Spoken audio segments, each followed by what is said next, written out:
আসসালামু আলাইকুম, welcome to my channel SK everyday blog. সবজি থেকে পোকামাকড় দমনের জন্য প্রথমেই যেটি মাথায় আসে কীটনাশকের ব্যবহার। আজকে আপনাদের দেখাবো কিভাবে প্রাকৃতিক উপায় অবলম্বন করে সবজি থেকে পোকামাকড় দমন করা যায়।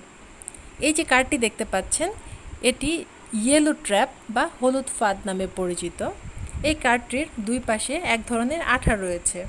পোকা যখন এখানে আসবে তখন এই আঠার সাথে লেগে থাকবে, ফলে এই পোকাটা মারা যাবে। আর এই কার্ডটি যে কোনো কীটনাশকের দোকান থেকে আপনারা কিনে নিতে পারেন, দামও খুব বেশি না। আমি এই কার্ডটি মাত্র 2 দিন আগেই গাছে দিয়েছি।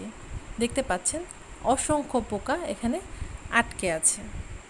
কীটনাশক ব্যবহার করে খুব সহজেই হয়তো পোকামাকড় দমন করা যায়, কিন্তু সেই সাথে সাথে কীটনাশক মানবদেহের দীর্ঘমেয়াদী ক্ষতি করে থাকে।